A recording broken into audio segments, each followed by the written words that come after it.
Good afternoon, everyone. Welcome to our webinar, 10 Fundamentals to Help New Managers Grow and Succeed.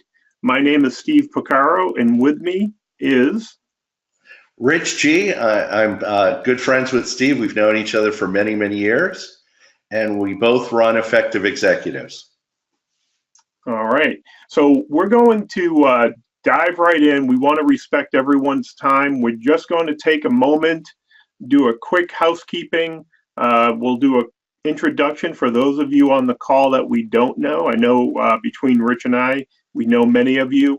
We'll take a moment to go over our agenda. We'll have our presentation, and we'll leave some time for a little Q&A at the top of the hour or close to it. The big focus here is we want to make sure everybody leaves with at least one idea today that they can put to use as soon as they get off the call. And that's really, if we do our job properly, correctly, enthusiastically, that's all we can ask. All right, Rich, you want to go over your introduction, please? Absolutely. Well, we'll start from the bottom up. That's me on the bottom. My name's Rich G. I'm a high performance coach for high performing men and women in business. And Steve and I've been coaching for the past 12 years. I was in corporate for almost 20 years, working for large Fortune 500 companies, managing large teams in marketing, technology, and product development. I really enjoyed what I did, and I decided to leave corporate and start my coaching practice. And in the first year, I met Steve, and we've been friends the entire time. And that's about it for me. Let's hand it over to Steve. All right, thank you, Rich. And very simply, I come from the medical device world. I spent 20 years in the operating room. I spent 5 years in the field. 5 years in the operating room, 20 years in the field selling medical devices, everything from the neck down.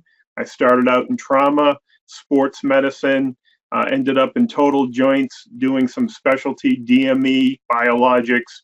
I had a couple small distributorships along the way.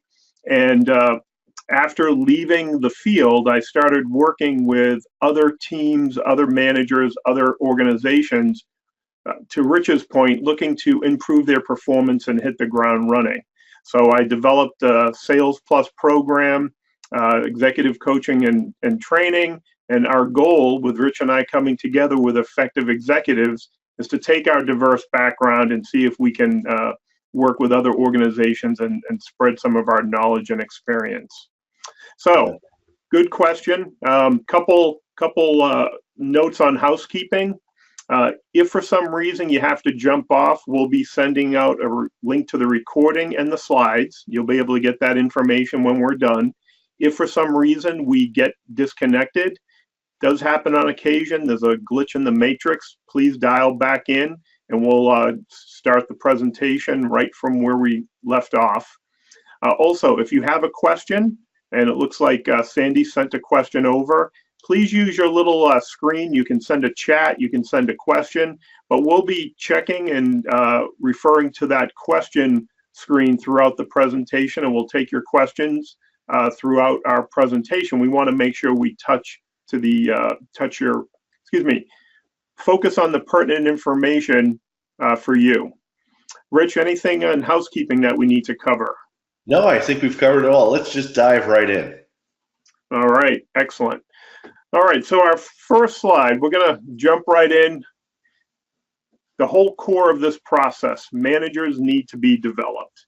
One of the things when we're talking about developing new managers, and for those of you who've been out in the field, you've been part of a team, there's a lot of excitement when we bring a new manager into the fold and we anoint him as an up-and-coming manager. One of the things that's very important, that it takes time to develop a new manager properly. We can't just drop somebody in a management role and expect him to have all the experience, wisdom, training, insight, knowledge needed to be successful. It does happen more often than not. We put people in management roles or emerging managers because they have potential. But one of the challenges is the expectation, not only from their senior managers, but other team members, expecting this manager who's been newly appointed, and I work, and Rich and I work with people like this on an ongoing basis. They get in and they don't know what they don't know. The other thing that we run into on a regular basis is that sometimes being a good member of the team, sales, technical, customer service, logistics, admin, people assume because you're very good and competent with hard skills that you may have the soft skills required to be a competent manager. I wish it was easy as looking at somebody's experience and saying, we're going to move you into a management role, but 9 times out of 10, people get put into management roles because of their seniority with the company versus their ability to be a good manager. So one of the things that, in terms of stressing a key message, is being successful as a team member doesn't automatically qualify you to be a team leader or a potential manager. One of the things that it happens all the time, you see it in athletics, you'll see many professional athletes move from being a player to a player coach to being a coach/manager. Very few of them are able to make that leap, and it's hard to shift gears, but the ones who do it, they do it well. And the reason is because they have some of the skill set that they bring to the table that's common between being a team member, a team leader, being what the company considers culture, attitude, passion, enthusiasm, the ability to be coached and mentored, the ability to develop other people underneath them, to delegate them. One of the themes, and Rich and I have talked about this on occasion, I'm a big fan of hungry, humble, and smart, people smart when we're building teams. And if you're looking for criteria, there's a great book out there. There's a couple of great books. And looking at what's important for your organization when it comes to being a team member is usually part of what you're looking for when they need to be a team leader or up and coming manager. So with that, I'm going to send it over to Rich for the next slide. Excellent. Yeah. Our second slide is managers are made, not born. One of the things I run into a lot when I have people interviewing for new jobs within their company or outside of their company, interviewers, hiring managers will say, or HR people, well, you don't have management experience. And it's like, well, they're not born with it. How are they going to become managers unless they've managed people? And what people really forget is management is a set of skills that can be learned. You can learn how to do this thing. And that's one of the more important things that as a manager and building your team, you need to set up almost like the schoolhouse for your people to learn. So when I break down management, I say managers really have to do 3 things. The first thing, they need to motivate their people. The second, they have to encourage good communication between everyone. And then also finally deliver results, which is what everybody has to do. But that's it. So you need to give your people the right tools, the right skill set. One of them, when they're in a new role, time management and prioritization usually is shifted. People don't realize that they need to manage their time even more effectively than they did before. And also prioritization, what's more important, what's urgent and important. So teaching them good time management and prioritization skills are key in that. Second, interpersonal skills. Learning the right people skills, or what we call EQ, their emotional quotient, and really help them learn how to effectively communicate and motivate people around them, because that's what a manager does. In my opinion, find the weakness that they have, if they have one, in communicating, and help them build that weakness into a strength. Third, it's industry-specific skills. It could be they need to know the industry. Sometimes when people are in a lower role, not in management, they're segmented in a certain substructure of their company. Once they're in management, they're exposed to virtually all the areas of the company and they're inundated. So you need to teach them those industry specific skills and how to possibly sell or communicate to clients, or maybe they're dealing with vendors now that they never dealt with before. So they need to know certain industry specific skills. Also, with management, they need to learn how to make hard decisions and stick to those hard decisions, and not waver at all. Once they make a decision, they have to stick to it. And the best way to do that is to show them how you do it. And then finally, managers learn by being managed well. You need to be a mentor for them. The more that you're a mentor for them, the more that they see how you react to things. To this day, I had a mentor many years ago, and I constantly say, what would Dan do in this situation? And it helped me at many times when I was questioning my ability to manage. So that's number two. Why don't we zoom to slide 3, Steve? You're up. Thank you. All right, so this is something near and dear to my heart, creating a management track. Coming from the operating room, most of the surgeons, I'd say all of them, in my experience, always had a plan. They had a pre-op, intra-op, and post-operative plan for their surgery.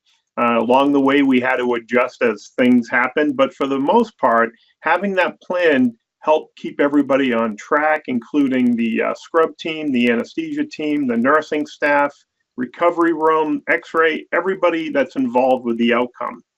Having a clear track provides not only the employees with an expectation what's expected of them, we're talking skills and experience and everything in between, but it allows them to figure out what they need to do to be successful going forward.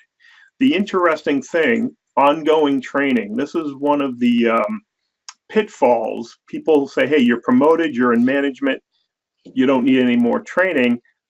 That's really a myth. You know, one of the things we've talked about, again, professional athletes, they're constantly training. Musicians, actors, they're constantly staying sharp and playing to the top of their game. As an up and coming or emerging manager, the more documentation or more of a plan you have, it will help that manager easily see their future. What's expected of them 6 months down the road, 9 months, 12 months, 4 years or longer. If you're taking someone and you're putting them in the pipeline for management, you want to know, and they want to know, where they're going to be and what they need to do to get there. Sometimes for some of these startup companies, and I'm working with a smaller company where they have a couple managers that are in this track, and as the company grows, some of these responsibilities need to be further defined. You have a general manager, then you may have a technical, you may have a sales, you may have an administration or a billing manager. So you may have some commonality at the ground level, but down the road, they may have different competencies that they need to work on. They may need to know how much experience do they need as a middle manager before they get moved into promotion. Maybe they're coming in as a team lead, a team supervisor. Maybe they're moving into a role where the company, the senior management, wants them to have 2 years under their belt. The more details that's available by the company, the senior manager, the easier it is for this up and coming manager to put together a time frame, a list of expectation, and have that intraoperative and postoperative plan. The other thing that's interesting, why we want to have a management track, for the larger organizations, there may be many opportunities for people up and coming. They may start out in one area, and I do a lot of work with sales teams and customer service teams, but down the road, you may have some skills that you learn that may be beneficial in another department. Maybe there's a marketing, maybe there's a product development, maybe there's a liaison internationally and they're looking for a manager where your previous experience can be helpful. So you want to take inventory, put together a track, and it could be something simple. It doesn't have to be elaborate. You want to make sure it's simple enough, it's flexible enough. More importantly, it spells out all the requirements. If you're looking for someone to take over a position, IT director, maybe there's an IT branch manager department, whatever requirements are needed, education, training, experience, it just, the more you can document, the easier it is for that person coming up in that pipeline on that path to know what the expectations are. The other thing, and I just want to close with this, annual reviews, benchmarking performance, reviewing the path. One of the things that happens is people mark it down, oh yeah, we have an annual review coming up, but because it's not a priority sometimes, and because people are in management roles, the expectation is that they can wait. They don't need to be reviewed because there are other priorities that need to happen. So when all possible, whatever you can do to make sure that the reviews are done, to make sure you're on track is critical. And I think it's helpful to the person coming through. We want to think of feedback as a gift, but to give proper feedback, we need to know where our track is and what's a good fit for that individual and for the organization. All right, I'm going to hand it over to Rich, and we're going to move right into Number 4, define and build competencies. The big thing I want you to take away from this is you need to create opportunities to build and practice these competencies. A lot of people, a lot of managers just dump a management role on people. Here's your staff, here's your desk, here's what I want to see in the next 6 months, catch you later. And they walk away. And what you need to do is you need to develop the environment for them to learn this stuff. So the first thing is, I always tell managers that you need to benchmark this role for the manager. Each manager might need a different skill set. So the first thing that you should maybe do is sit down with that new manager and develop a 30, 60, 90-day plan of what you want to see them do and accomplish over the next 90 days. And meet with them on a weekly basis and talk to them and see where they're excelling, where they're having problems, who they're having problems with. But giving them a 30, 60, 90-day plan kind of gives them a straight runway to take off and fly their plane rather than constantly questioning themselves. So you're giving them a safe environment to do it. Second, as I said before in an earlier slide, you need to go a little deeper and work on their weaknesses. You're going to see certain things crop up over those 30, 60, 90 days. And one size doesn't fit all for each manager. So you need to find out what their exact weakness is. It might be their ability to make a hard decision. It could be that they're too much of a friend to their team. It could be that they're afraid to speak with upper management. You need to find out what those areas are. It could be time management. You never know. But find out what those weaknesses. And I would drop them into situations that push their weakness buttons. And not just to drop them and walk away, but push them into a tough situation. Maybe have them give a presentation to the board if they aren't good at it. And because the more that they need to have these qualities as a manager, and the more that they shy away from it and allow it to stay as a weakness, they're not going to perform well as a manager. So I always find to identify their strengths and work on their weaknesses. Now we're on to slide number 5 and back to Steve. Thank you, Rich. So this is a slide I really take to heart. Some of you know I have 3 boys and I'm involved with scouting. And as a manager, one of the things we enjoy is being managed well. Uh, because we have a good role model, because we've experienced, and you'll see this theme crop up on a regular basis. If you asked experienced managers or anyone who's been in a leadership role, and you ask them, where did they learn to manage people, information, technology? Many of them will tell you they were managed well. They worked for a manager who emulated, role modeled, displayed the traits, the characteristics, the behavior, the skill that's helping them be successful. So when we talk about what we can do to help new managers come up, the idea is very simply be a role model. Rich mentioned that earlier, but we want to be able to pair up and coming managers with mentors, people who will not only work well with them, but will also be open to sharing their experience in a non-judgmental and a non-threatening way. We want to find people that you can pair up that are going to be a good fit when it comes to communication style, behavior style, values, all these things that we're looking to do in a way that it's another resource to help somebody hit the ground running. So not only being managed well, also having a mentor is very helpful. Oh, did I do that? Yes, I did. Sorry about that. The other thing that's important when we're talking about helping managers learn is rewarding effective behavior. When we want to promote and reinforce managers, the easiest thing to do, and we do it all the time, and I do it with youth all the time, is we identify and reward positive behavior.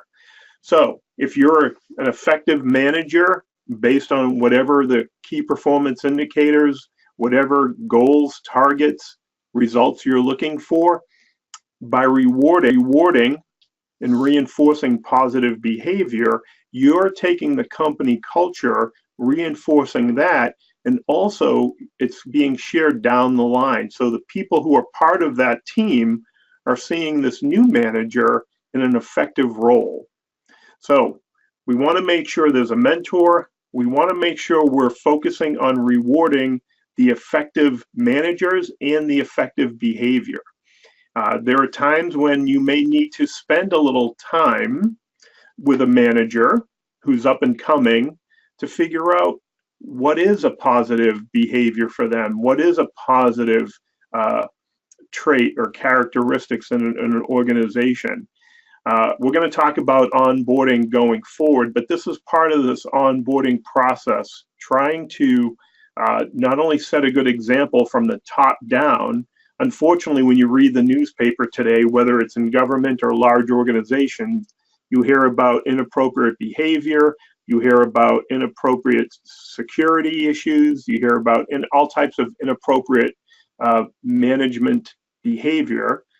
That's also a good tool of what not to do. I want to really focus on the positive aspects, but unfortunately, there's enough negative out there that we can learn what not to do. And why is this helpful? Because as a new manager, it's easier for a new manager to emulate effective managers that they see in their sphere of influence, whether they're working with them in that department, within that division, within that company, whether they get together on a management call once a week or a retreat once a quarter. The more they can emulate behaviors that are effective for their company, for their team, for their industry, you're going to see that information, that institutional knowledge, that corporate culture being handed down from one manager to another.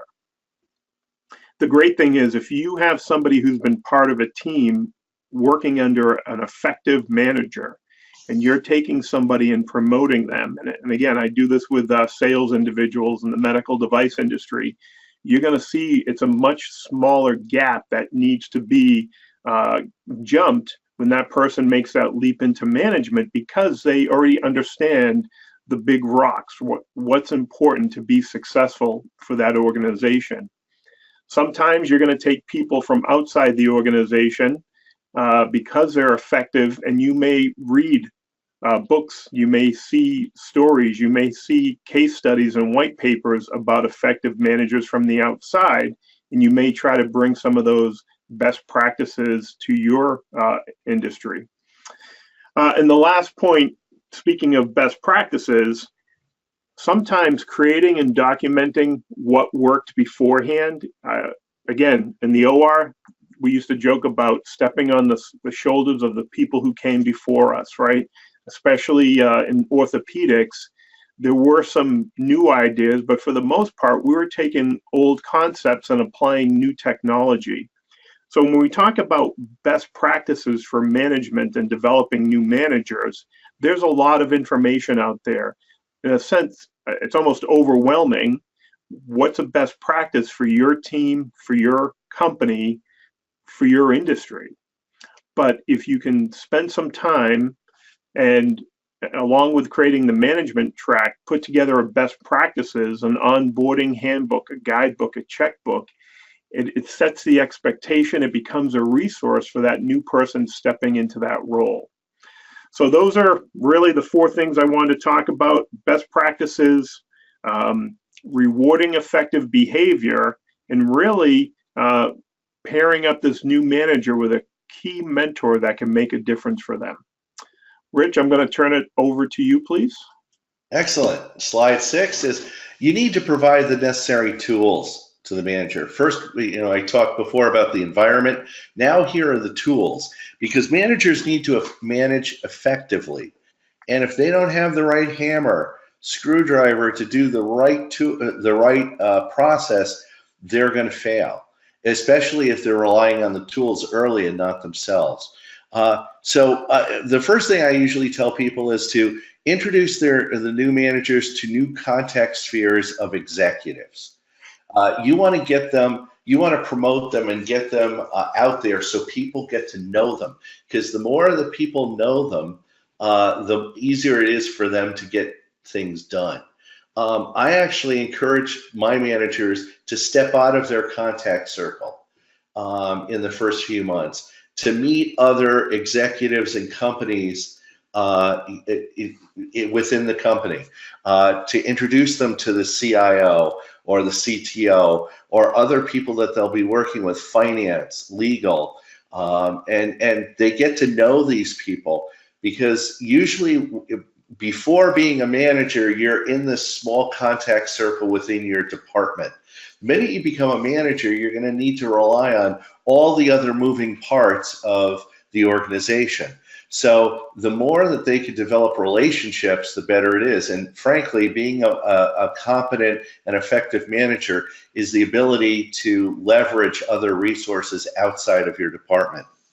Second, invite them to events. If you're going to a conference, if you're speaking somewhere, bring them along. In fact, have them speak at the event instead of you speaking at the event.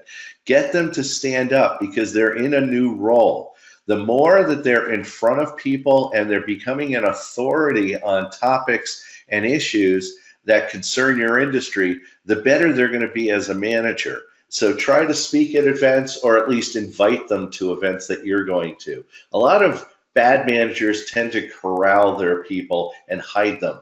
Good managers promote them. Third, offer training, leadership training, conflict resolution training.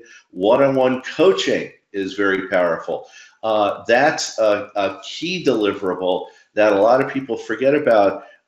You could send them to Dale Carnegie classes where they learn interpersonal skill development. And of course, Steve and I are coaches. We can help them, but if they need specific help. And then finally, track their progress, see how they're doing, understand where they're dropping off, where they need help. The more that a manager steps out of their comfort zone, the more effective they're going to be as a manager with their people, with your customers, with vendors, and with upper management. They're going to make you look good. Now let's go to slide number 7 and back to Steve. Thank you, Rich. So another opportunity for development. And again, one of these things that you run into with organizations, they're so busy sometimes being reactive instead of proactive that we forget about providing growth opportunities for managers. Because we're never done growing, we're always growing up, out, in, some areas more than others, right? But the idea here is that a manager and new managers need to be given opportunities to grow and develop within their role. Sometimes the goal is to help them acclimate quickly to that role, or there may be something down the road that you may be grooming them for another position, or maybe you're grooming them to take over your role at some point, succession planning going forward. But continuously challenging new managers to grow, strengthen their skill set, hard skills, soft skills, to Rich's point, and develop new skills, technical skills. There could be things going on in the industry. There's a lot of changes in technology, healthcare, in many industries. We want managers to develop new skills as needed, but also be ready to lead change versus waiting for change to come to them. Not only does it benefit the individual manager, but it ends up benefiting the whole team and the whole organization. So the big thing here is, number one, we want to provide continuous growth opportunities. When I mean continuous, ongoing training. Rich mentioned coaching, support, additional classes, anything you can do to expose individuals who are looking to sharpen their skill set. Now, here's an interesting thing. Most organizations, when we do an inventory assessment, sometimes we forget to ask what skill set do managers bring to that particular role. Do they have a background in accounting or budgeting or communication? Just because somebody's in a role doesn't mean they don't have other skills and assets they can use. And one of the things we can do is sometimes emphasize a particular skill set or training that's going to help them excel in that role. And it's funny, sometimes we come from different fields, Rich and I, even though we do similar type of work, we're on 180 degrees. And the nice thing is we can share best practices, what's happening in our industry, because sometimes you would have thunk that people in the medical device industry would know what corporate America is doing or what the IT or the financial industry is doing. Sometimes it happens, sometimes it doesn't. So when we're providing growth opportunities, you may want to take things outside of work. You want to do internal training programs, external training programs, work with special committees and special projects within the organization or in the community when it comes to nonprofit or development, professional development growth. I think it's interesting when you bring some of these growth opportunities, they don't have to all be internal to a company. And I run into that a lot when they say, well, Steve, we don't have the budget or the manpower to do all this internal work. And I said, to Rich's point, that's fine. There are many organizations that you can use to supplement that. The second part of this growth opportunity is to create a development plan, linking this information together. Very similar to a management track, you want to take the time to create a developmental plan for each manager. And again, I use tools, Rich uses tools. We focus on identifying strengths, areas of development, professional goals, soft skills, EQ, communication, and there's a number of other things that may be important to a new manager. This has to be a living/dynamic document. It will change over time, and it needs to be checked on a regular basis. And it really depends on what the organization's goals are for that manager, but working with that up-and-coming manager in the team to figure out where they're going to be short-term, intermediate, and long-term, and finding ways to support these goals and putting it down on paper. Again, you may have a plan for management, but now we need a plan, a development plan to help them reach that.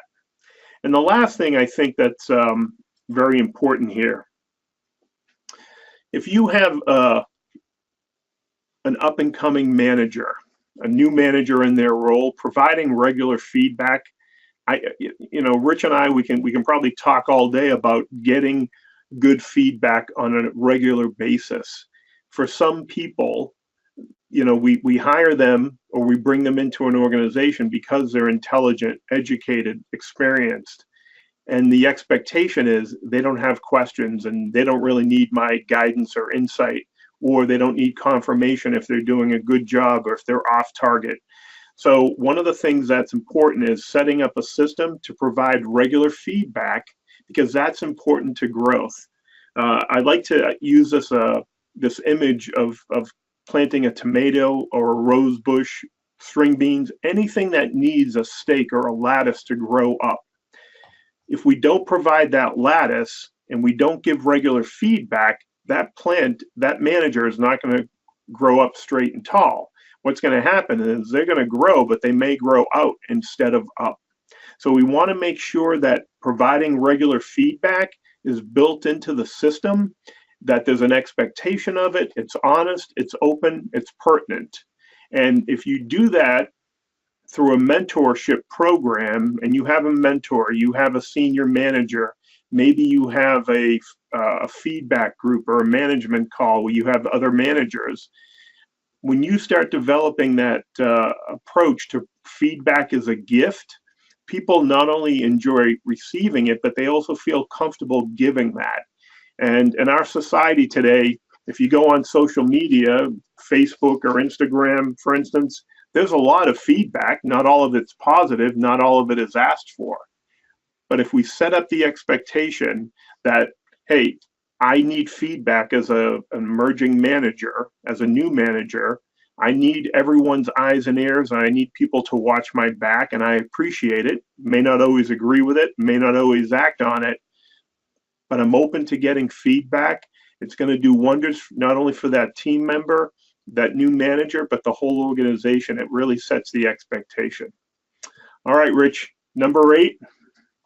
Number 8 is how to empower your new managers. You need to develop new managers is to empower them, give them more power. Sometimes people think give them more power than you have yourself. I always say, teach your people not to hibernate.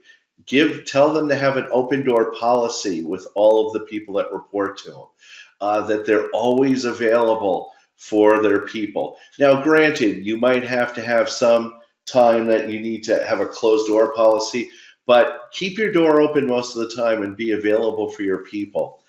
Second, encourage networking. Remember I said inside the organization, also outside of the organization. It's a term I use that Steve and I use a lot. It's called golfing without clubs. Years ago in the 60s and the 70s, people used to go play golf and network with one another, develop business, relationships, insights, new ideas. Nobody has time to play golf anymore. So you need to encourage your people, once they're managers and they feel comfortable, to start getting outside of the company and develop new relationships with clients, vendors, competition. Meet with them, talk with them. Yeah, there's the scary part that you might lose that person. Almost would never happen. You want to get them out there and meeting other people, because it will broaden their viewpoint. Every time I went out to a lunch with someone new, I would come back with 2 to 3 powerful ideas for my department and a full tank of gas and energy to start taking shots at our competition. So it's healthy to get your people out there. Also, it's your job to push them, to delegate more to them as you can. That's another thing. After a certain amount of time, the first 30 days, once they get comfortable in their role, you need to start empowering them by delegating more to them, giving them harder things to work on, and teaching them to delegate. A lot of new managers tend to absorb. They're kind of like collecting all the Legos to themselves. And you need to say, the more I dump on you, you need to dump on your people. So it needs to flow downhill. So you're not holding on to anything, that you're pushing the work down to your people. So delegation is key to empowering your new manager. So, and I think that's about it. Let's move on to slide number 9, measuring KPI.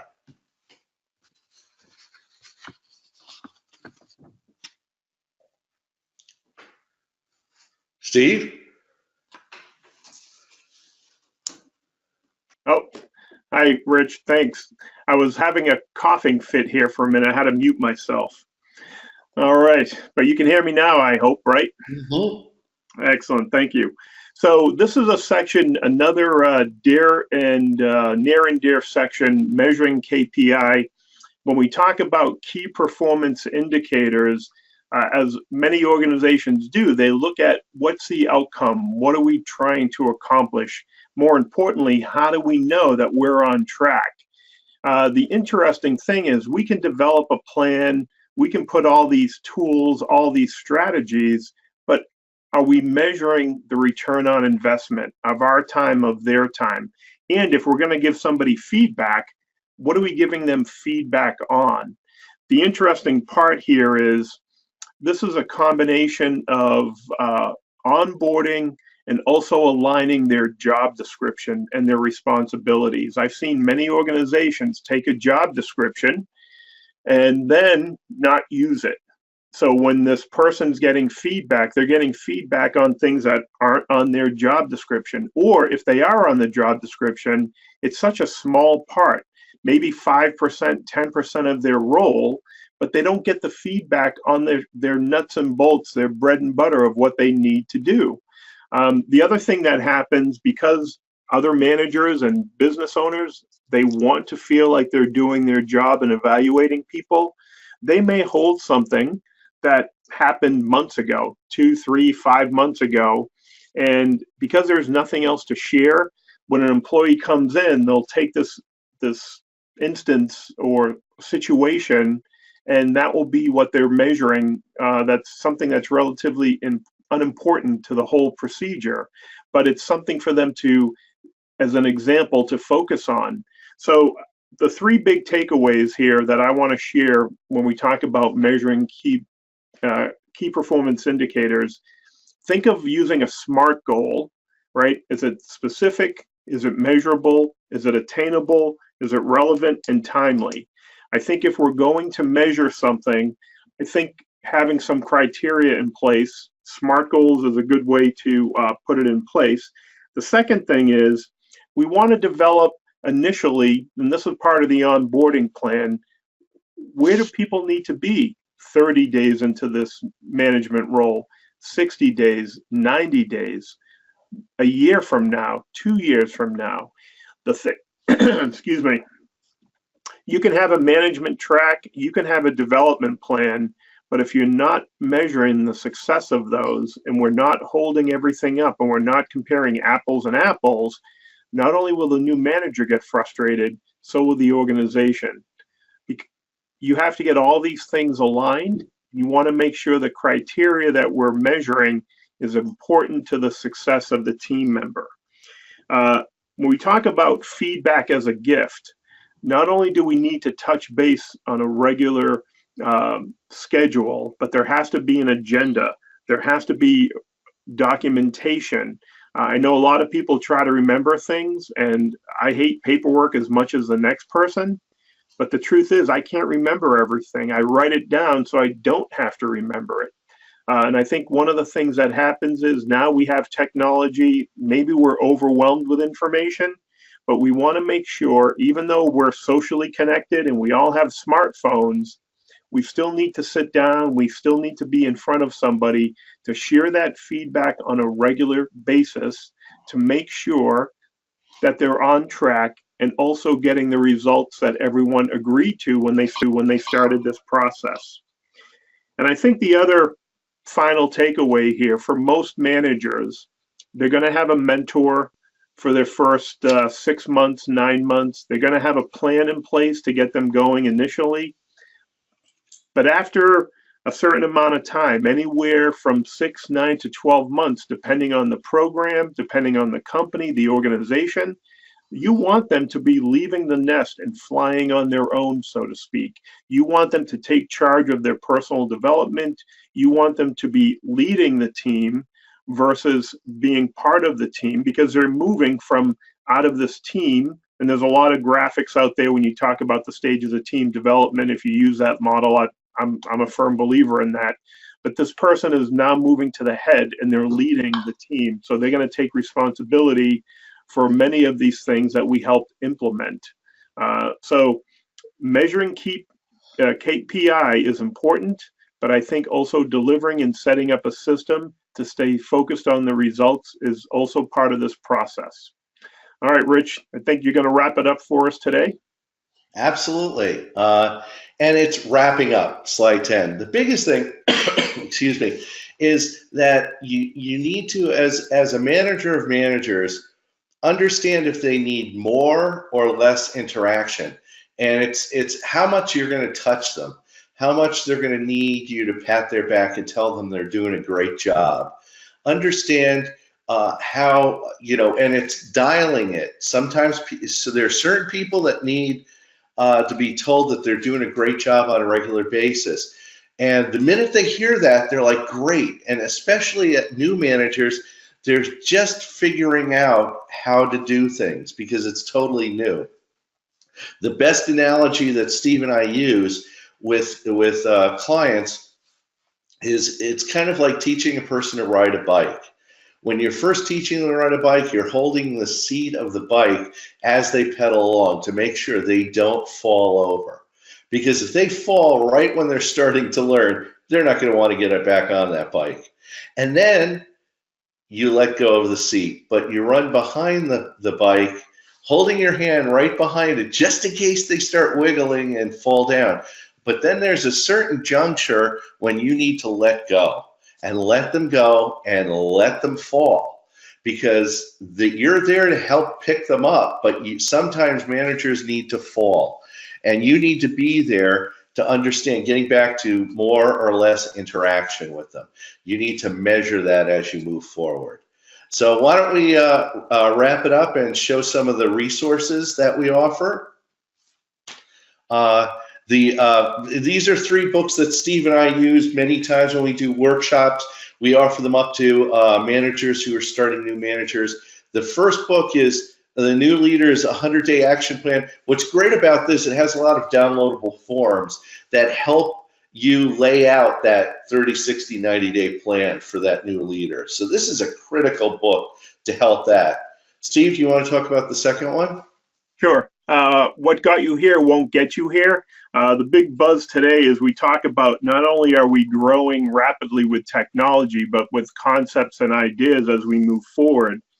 This book focuses Marshall Goldsmith 4 key points that he wants to deliver, or beliefs that he focuses on, and then more importantly, some of the habits that are preventing you from going forward. Now, all of this may not be relevant, but as you go through this process and examining your beliefs, you're going to look outside the box. Again, we don't know what we don't know, and Marshall has a good way of showing that and bringing that to the forefront. Absolutely. And the last book is You're in Charge, Now What? This is an incredible book to hand your new manager when you give them the promotion, because this book is going to help them make that transition from doing to managing.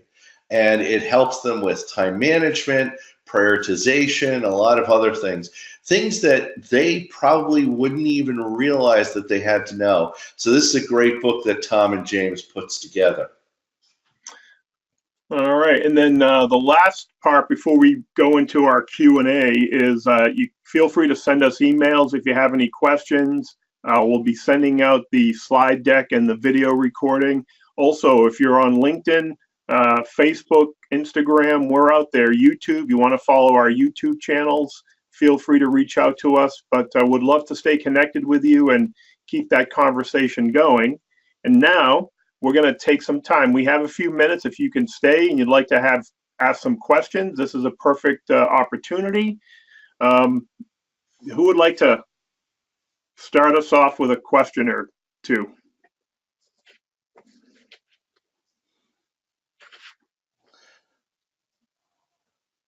anything related, semi-related, or a comment, observation. Do you want to maybe unmute people so they can ask us?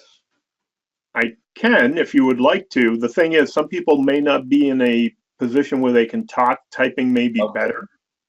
If you want to ask a question, you could type it right in the questions box, and we'll read it and we'll respond to it. If not, and I know time is at a premium, I know some people may be driving, some people may be listening while they're doing other things. If you do have a question, and Rich and I can be of any assistance, feel free to drop us a line and we can certainly get back to you. Okay, Sandy wrote, I'm working with a client and they have had so much turnover there. Is not culture left? Now what?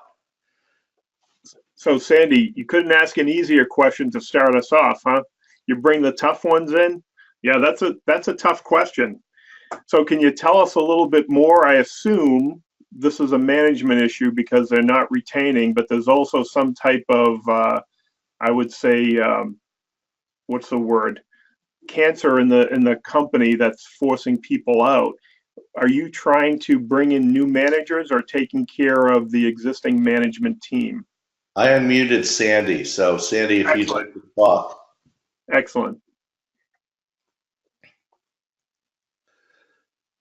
Or maybe she's typing. I unmuted her, so. Yeah.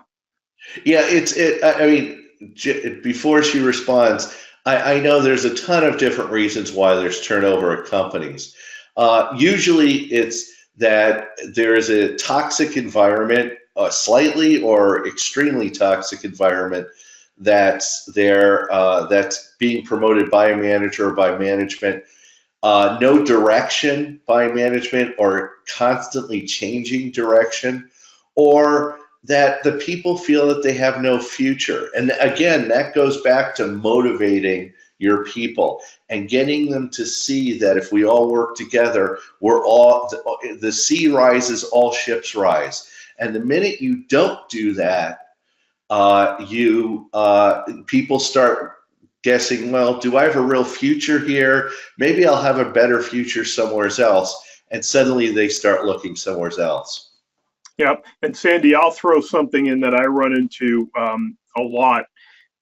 To Rich's point, they may have many of these things in place, but the biggest thing I've been running into, and I have a few clients where this is it's a work in progress, but their communication processes are so corrupted that we have miscommunication that leads to misunderstanding, that leads to mistrust, and this just drives this wedge. So any other issues there in terms of team development or organizational development, it's a huge issue that I've been working with one company for years on, and we're slowly building a communication foundation, helping people communicate clearly on their level and more importantly with their team. So if you're working with an international company, so you have a communication, you have a cultural challenge, but I think at least from the outside, I would check all of their communication, internal, external,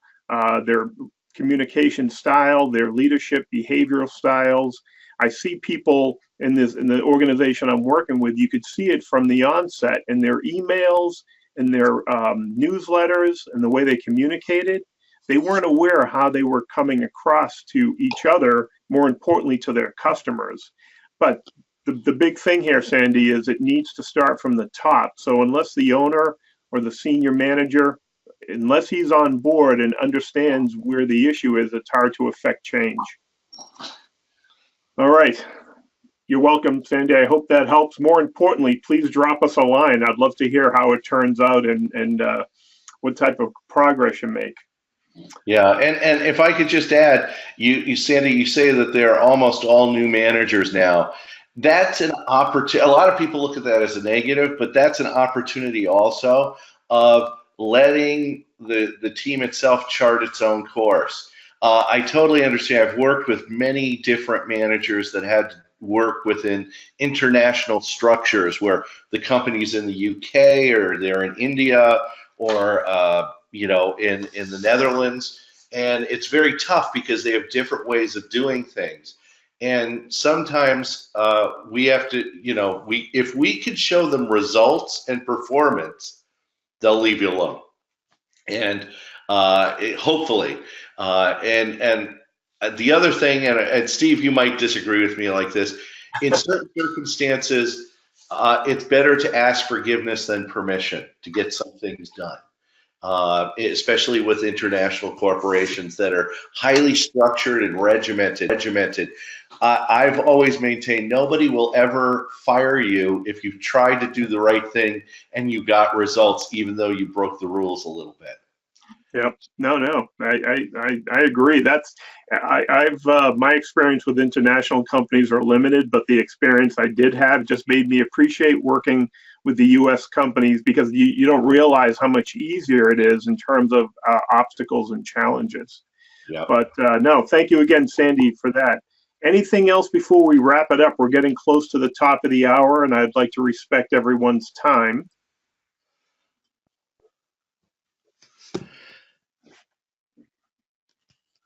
All right. Well, Rich and I would like to thank you for joining us today. Please, we'll send out the information, and also stay tuned for our next webinar. Would love to hear from you. Rich, anything you'd like to wrap up with? Absolutely not. Go have lunch. Thank you. Have a good day, everyone. Bye-bye. Bye-bye.